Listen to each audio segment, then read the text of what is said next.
In this video, we will discuss about nationalism. So nationalism is a modern movement, and throughout the history, people have been attached to their native soil, to the traditions of their parents, and to establish territorial authorities.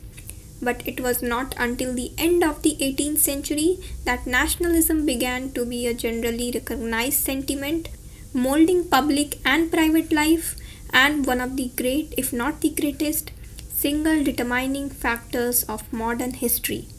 So, because of its dynamic vitality and its all pervading character, nationalism is often thought to be very old. Sometimes it is mistakenly regarded as a permanent factor in political behavior.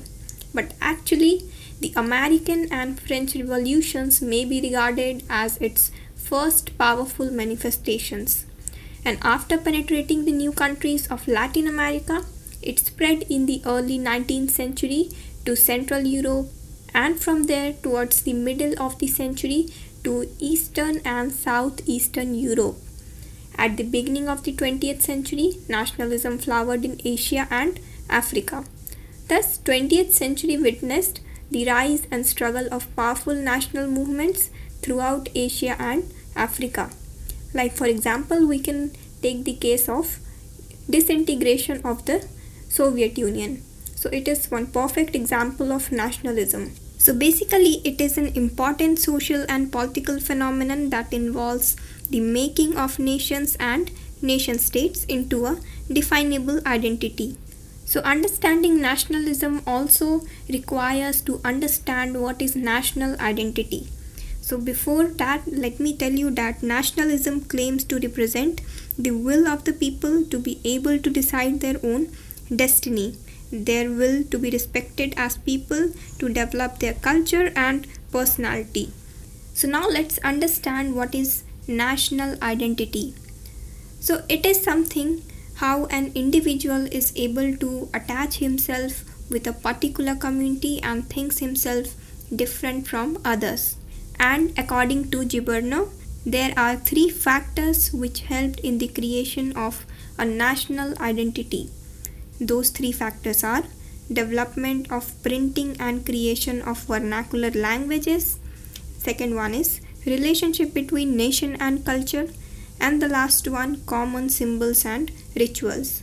So these factors contributed to the emergence of national identity, and thereby which led to the emergence of one of the important ideology, which is of nationalism.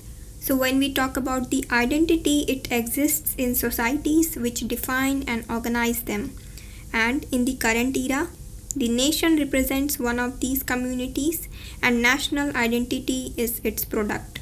So the defining criteria of identity are continuity over time and differentiation.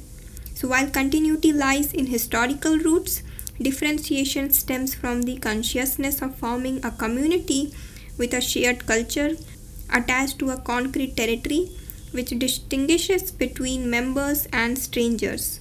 And this identity is created through the development of common culture, and those include values, beliefs, customs, conventions, habits, and practices that are transmitted to the new members who receive the culture of a particular community. Therefore, we can say that the force of nationalism springs not only from rational thought alone, but also from irrational power of emotions that stems from the feelings of belonging to a particular group. So to sum up, what we can say is that an important feature of nationalism is its capacity to bring people together from different social and cultural levels, and it is not merely an invention of the ruling classes to maintain the unconditional loyalty of the masses, but also a tool to make them believe that they have much in common. And this is one of the basic factors for understanding the persistence of this ideology of nationalism. So this is it about this video, and thank you so much for watching.